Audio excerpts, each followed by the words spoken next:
Hello everyone, and welcome to the third video in this Let's Make a Game series for the top-down aircraft bombing action game that we are currently working on. So, quick recap.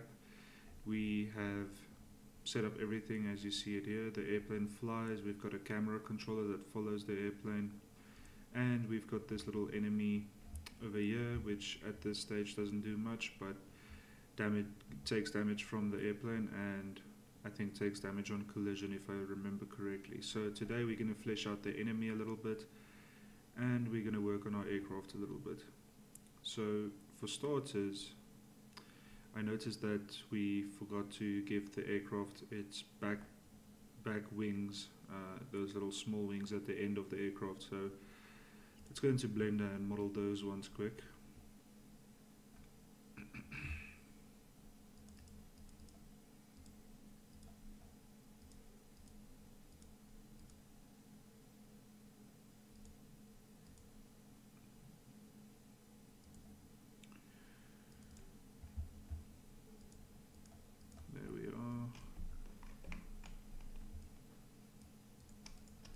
So I think let's just extrude from here a little bit, and let's just shape it a little bit.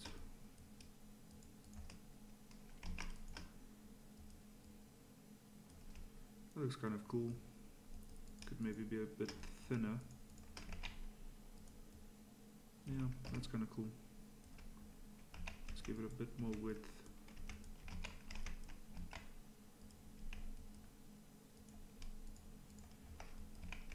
Okay, let's see about unwrapping this.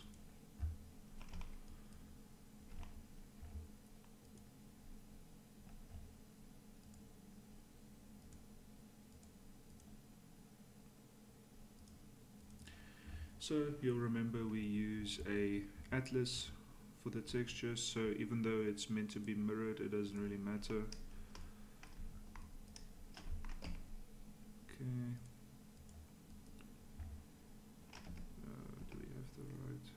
Yeah, we've got the atlas selected. There we go. That looks pretty good already. Let's make it unique. Yeah.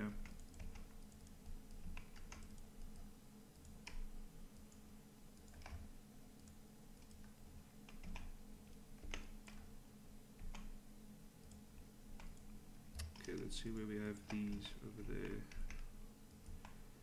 Something like that.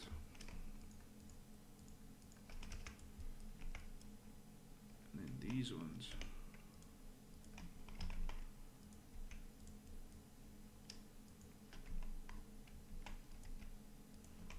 Something like that. That looks pretty good. Now, if I remember correctly, we had the same model for the enemy aircraft, so we're going to have to do this for the enemy as well. Let's give it a bit more width.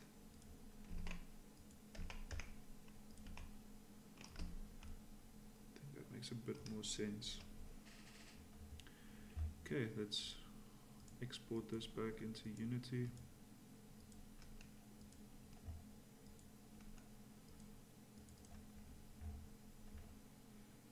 See what it looks like. That's pretty cool. Now we just need to do the same thing for the enemy aircraft. I think we're just going to redo it in here quick. We'll just move some colors around, make it red so that the player knows it's an enemy. I think that's pretty much all we really need to do.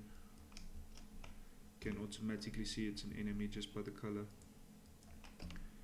Save it as airplane 2. Here we go, and re-export it.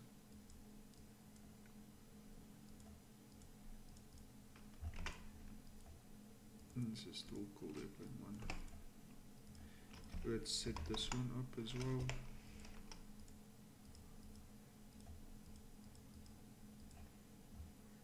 These are... We can see about doing some animations later on for the airplanes, but for now let's just keep it basic. And let's create a more robust enemy.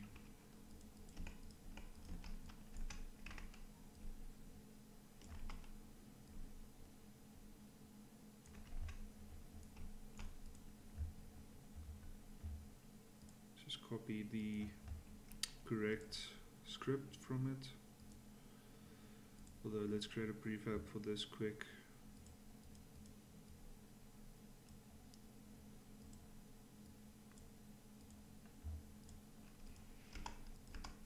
I like to create prefabs for things even when I won't be saving them in the specific hierarchies that they are in at that stage, because this is going to go into the resources folder as an enemy, but I like to have the relevant prefab set up for later because sometimes you need to use it. Okay, so let's just copy the relevant scripts. It's only that one it seems, and we'll just give it the right tag as well. Enemy. Okay, we've got that script and we just need to give it a collider. There we go. So now it's going to be able to detect collision and it will be able to collide. Okay, now we need to save this as enemy. Let's just call it enemy for now. We can be more in depth later, and let's just zero all of the relevant axes. There we go. Okay, let's see what this looks like.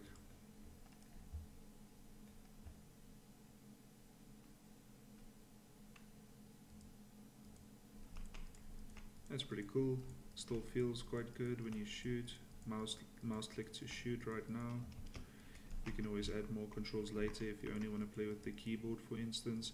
And we've run out of ammunition. So for today, let's focus on creating an ammunition pickup, and we'll see if we have any time left after. But for now, let's just create an ammunition pickup that the player collides with and then gets an ammunition boost from. So I'm actually going to restructure this, and I'm going to structure it into managers and behaviors, just to keep it a bit more open-ended. Otherwise it can become quite difficult to know where things are stored, especially for scripts. So for now we'll have the manager and behavior script types. These are all managers, I think. Yep.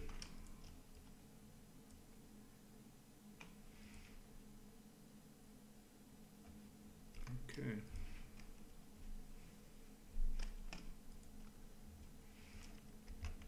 And we have the projectile behavior. So let's create a new script. Call it pickup. Well, I guess it would be a manager. So let's call it pickup manager. Drag it to managers.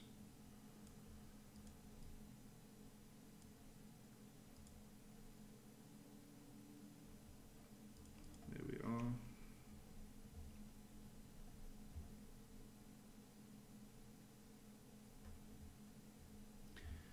So we're going to be using collision to make this work, and to do so we're going to be using a simple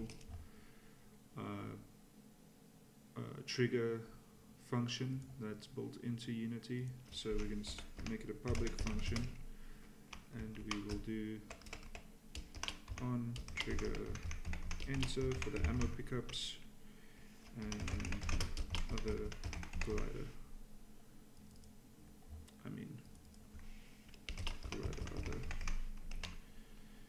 Alright, so for now we are going to be using this. If we use a more robust function later, then that might work too, but this will work fine for now, perhaps even all the way through. So let's advance the script a little bit. Let's say if other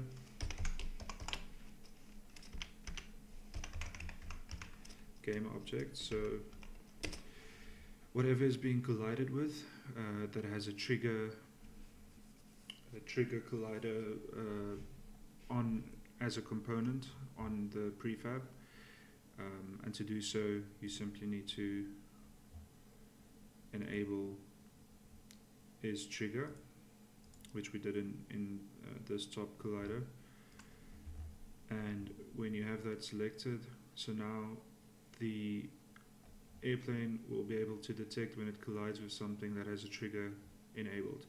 Now we're going to give it more information. So if other game object, and we'll find its tag. Let's use compare tag because it's just a bit more performant. And the tag will be pickup.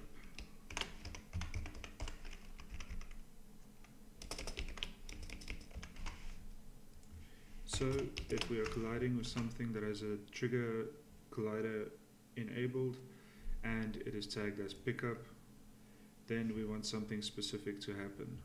So for now, let's just destroy this game object because this script is going to go onto the pickup object, which would be ammunition. So we'll destroy when you collide with it, we'll destroy it, and we'll just see if that works quick. So this cube is going to represent our ammunition pickup.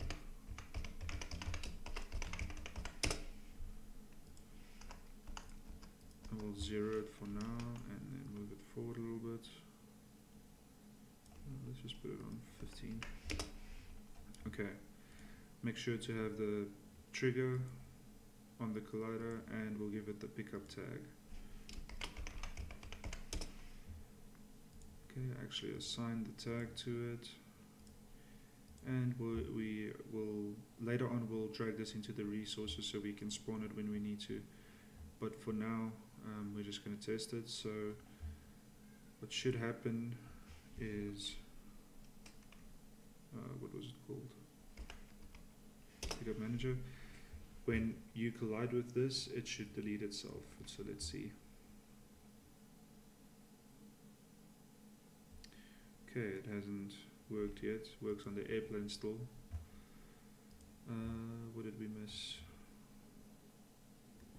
Sometimes for it to work, one of the objects need to have a rigid body, which this one does. Let's see if we missed something.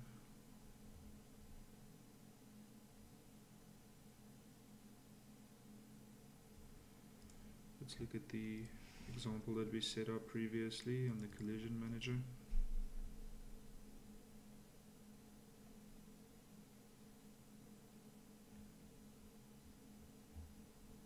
I wonder if I might have... Let's just use the normal method of the tag and see if we can find it that way. I'm just trying to figure out what the issue is exactly.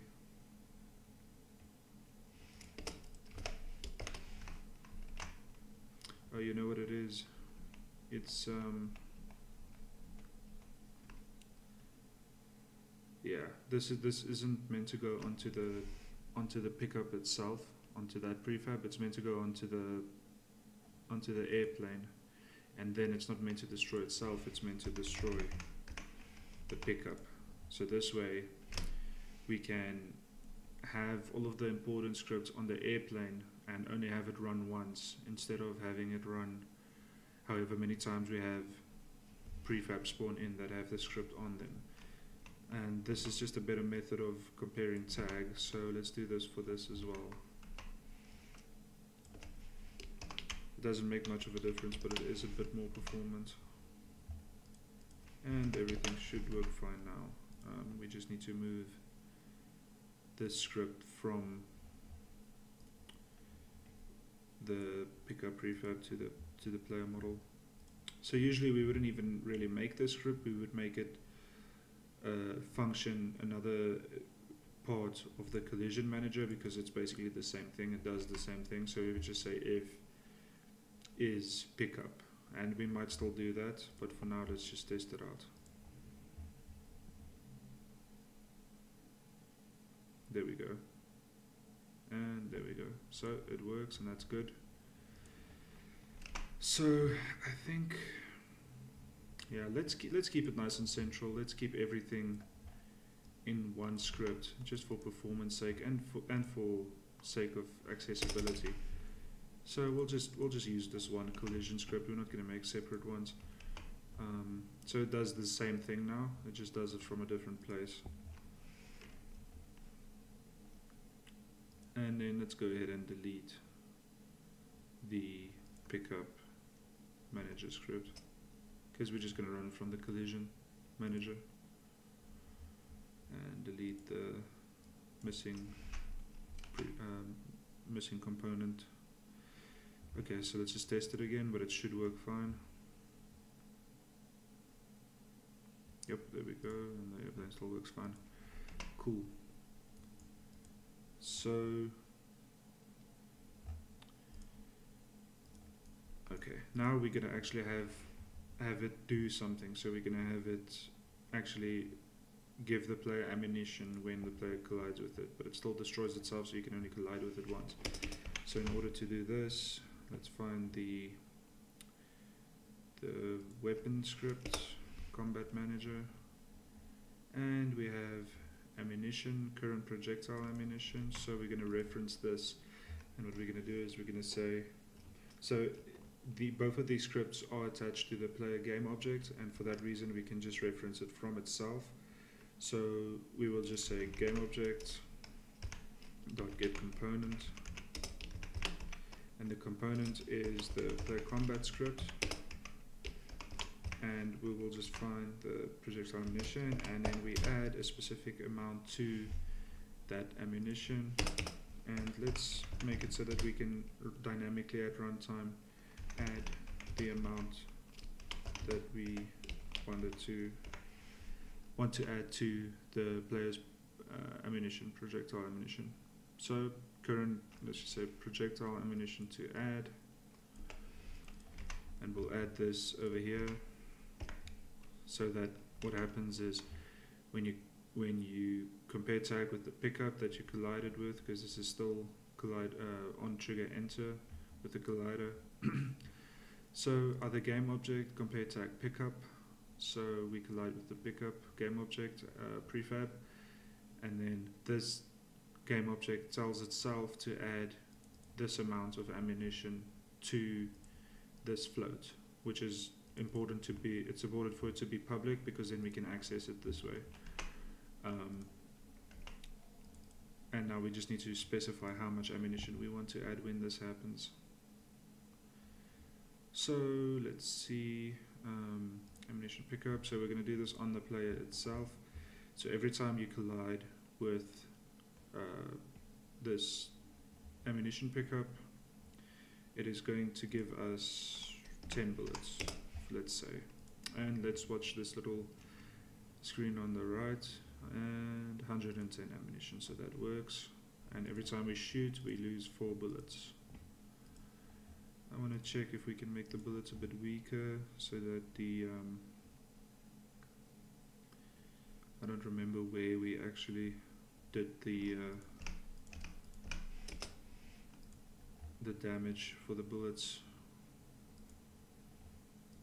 Let me just fix this. It's meant to be, because what's happening is it's got scale of 1 when it's meant to have a scale of 100, because we imported with Blender. Depending on which export system you export with, there's a newer and an older system. For us, we've been using the older one, so we need to make everything scale correctly in Unity, so we'll just scale it up to 100 here, and on the prefab itself we'll make it 1. That's why I did the same thing in the resources, because this is the actual projectile we're using, and this is the bullet that we're shooting with. Okay, so in projectile behavior, it's just a movement. So I'm just trying to remember where we did the actual damage input. So it's got its own collision manager, because it is something that collides, and what we just say, it is a projectile, so it is a bullet, and when it collides we say take damage medium. But I wonder if this is not the best way to do it, because we can just give it specific values in the inspector in runtime.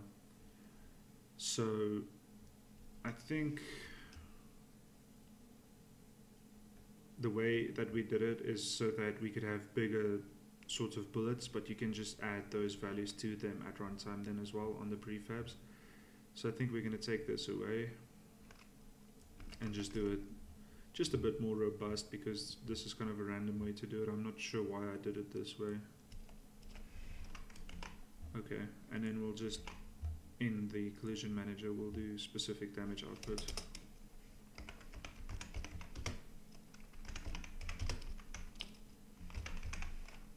So if it's a projectile, it will do specific amount of damage. If it's the player, it'll also do specific amount of damage. So let's just call it damage because it's going to be used for all prefabs. Okay, and now we just need to minus from the health, from the current health, minus equal to excuse me, to the damage that is set from this prefab that has the script on it, which is the player. So if it is the player, take damage destroy. So that's enough to destroy the enemy, so we'll just make it high for the player itself. And that is, we'll do it the same way basically. So the enemy, which is other, because you can colliding with other.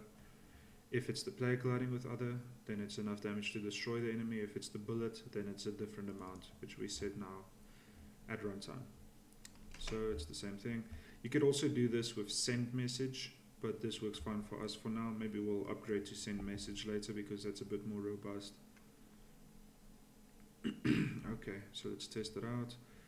So the player, when it does some kamikaze damage, destroy damage, okay, we're going to remove those because we don't need it.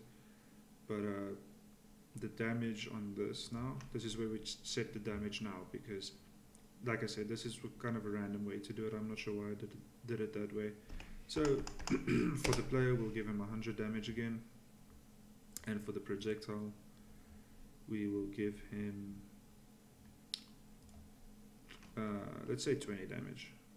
Let's say 15, because I don't want it to be destroyed instantly when you shoot at it.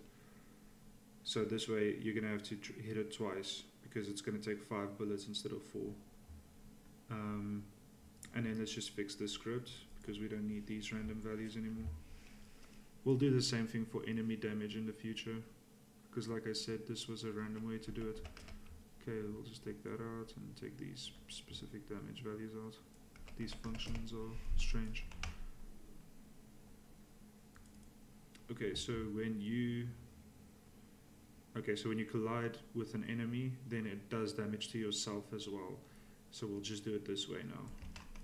So instead of doing the damage to the colliding game object, which is the other prefab, we'll just do it to ourselves. So just say game object, and then you should just get the player's health. So player health manager, current health minus damage.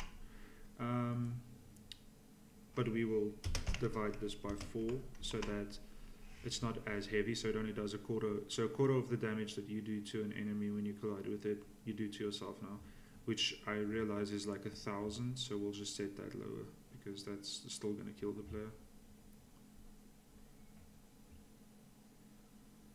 Let's see.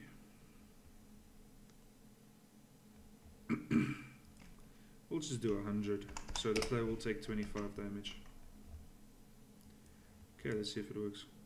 So we're going to get ammo, and we're going to destroy the enemy, and we're going to take 25 damage. So we took 50 damage. That sometimes happens because of the colliders. Sometimes when both of them have colliders, the collision happens twice. But let's not worry too much about that right now. We can get into that kind of stuff later. For now, let's just divide this by another 4 so that it's 25 at the end. Basically how we're going to fix it is we're going to remove some of the colliders from the specific prefabs, but it sometimes takes a bit of testing and we don't have that much time left for this episode. Okay, there it works the way it's meant to now. So let's shoot at it, and we need to hit it twice. There we go. I'm not sure why the bullets fall like that, that's weird. I think it's because they have physics enabled. Not physics, rigid body. Yeah, they aren't using gravity, but they are not kinematic either.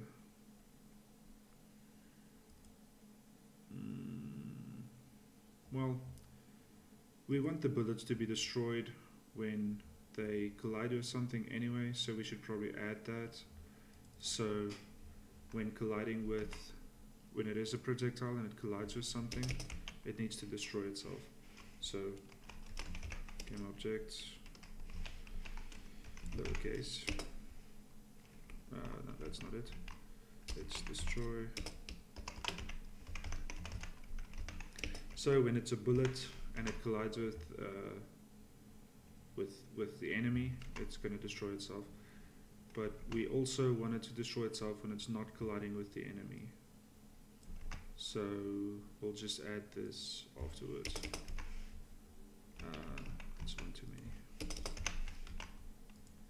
So anytime it collides with anything, it's going to destroy itself. But it's going to run this code first, so it's going to see that it needs to do damage to the enemy first. So we can actually delete it from this now because it's just going to run it twice. Okay, so now when I hit anything, the bullets are meant to destroy themselves. Yeah, there we go, that works fine. Okay, now I've been destroyed as well, and that is because I have this script on my player as well, which is an issue. So we're going to have to do it specifically. So if it collides with the enemy, then it destroys itself if it's a projectile.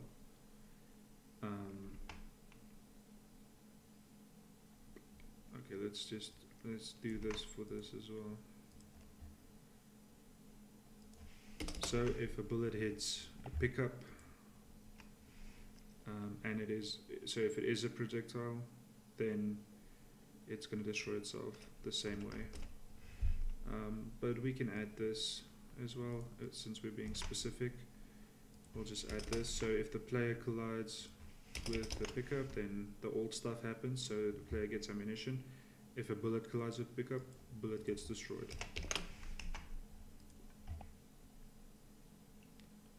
And let's test it out. Yeah, it works fine. Okay, that's good. Everything works. So now we want to create a new behavior for the bullets so that okay, so we have the bullets projectile behavior, so the projectile moves forward. I'm going to rename this to translation behavior because we can use this for anything. It doesn't have to be bullets specifically. Like if we have background objects that we need to move towards, well, forward at this stage, then we can do it with this.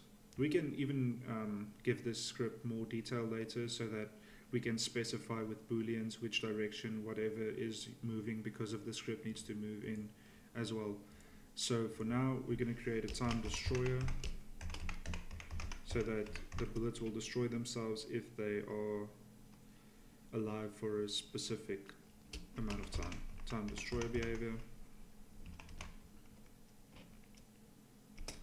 Okay. And this is pretty simple. We're going to create a float variable. I like to create public variables because I sometimes end up referencing variables and it doesn't take a lot of performance. It does a little bit, but it's not really an issue for this kind of project because it's such a small kind of game. For bigger projects you should be careful with stuff like that, but it's fine for this. Okay, so we're going to have one float called timer, and we're going to have another one called destroy time.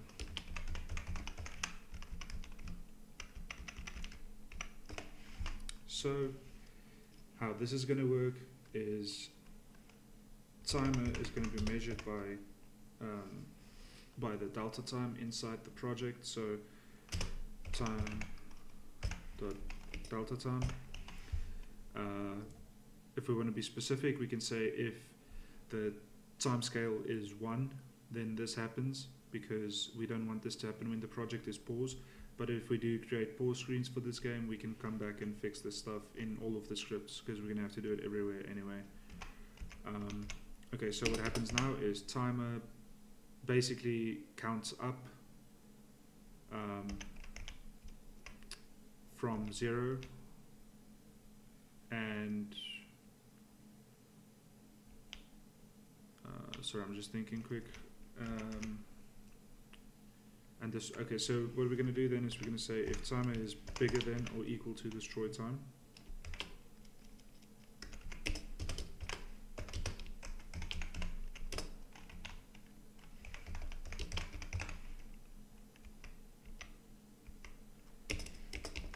And obviously we're just going to destroy this game object then. So this is kind of simple. If the timer, which is counting up, becomes bigger than the set destroy time that we set in this public float over here, then, well, if it's bigger than or equal to, then we're going to destroy this game object that the script is attached to. So if this is 1 second, then the bullet will be alive 1 second before destroying itself. For the sake of testing, let's actually make it 1 second. Time destroy behavior, and we will give it 1 second of destroy time. So let's just dodge these guys, and that did not work, but the timer isn't going up. That's because we set it equal to, we should be adding to it. So delta time was 0, but if we add to it, it's going to count up. You could also minus from it if you want to do it backwards. So 1 second and it's destroyed.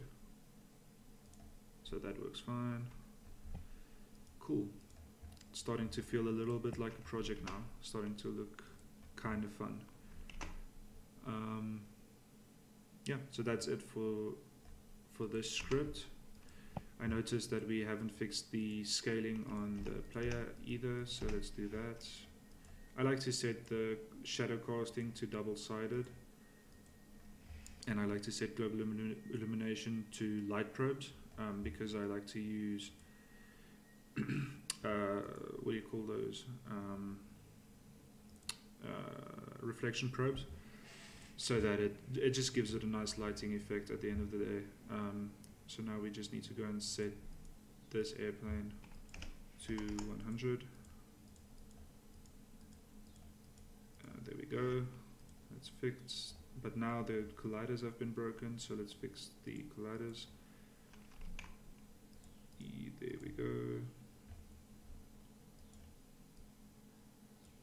And then same thing for the enemy. I think for the enemy, let's actually remove the normal collider and let's reset the trigger collider. I just want to see if it does the same amount of damage reduction. So if we hit it, if it doesn't do 25, does 88. Okay, so that was actually the issue that we had earlier, where it was colliding twice, so it did twice as much damage to us. So let's go ahead and make that division by 4 the way it was, because now it's a division by 8. Let's set up a variable for this, and we'll call it something like damage multiplier, self-damage multiplier, because it's the damage you take when you collide with an enemy. So let's close this up, and on the player prefab we will make the self-damage multiplier 4, so it's going to be 100 divided by 4, which is 25. So it's going to do 25 damage to us when we collide with an enemy. Let's see if that works. Okay, we get our 10 ammunition, and yep, 25 damage done to us. And our bullets only last 25 seconds. I'm not sure why the bullets aren't shooting. It's because I reset the prefab. I gave it 100 times its scale, and then I rescaled it because of the way that Blender exports, like I explained earlier. So now we just need to fix these again. -1, 1.5.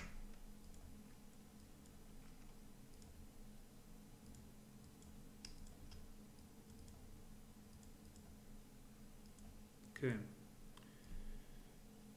-1.75, 1.25.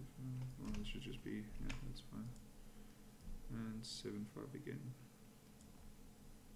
This one is 1.25, right?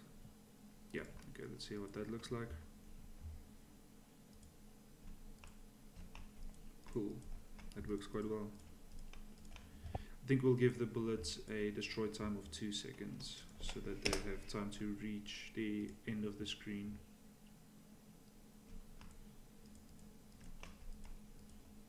Yeah, that works quite well. And let's run out of ammo quickly. Let's see if we can. So we can't shoot anymore because we only have 2 bullets and we need 4 bullets at least to shoot. So in the future I want to add some animation to this so it tilts from side to side. The propeller should spin a bit. Just some general animation to make it look good. But that's been this episode for now. I know this one has been a little bit shorter than usual, but just don't have that much time today. It's been a lot of fun. If you guys like the series, please like the videos on YouTube, subscribe, share, all of that good stuff. And please support me on Patreon if you would like to see more. Thanks for watching.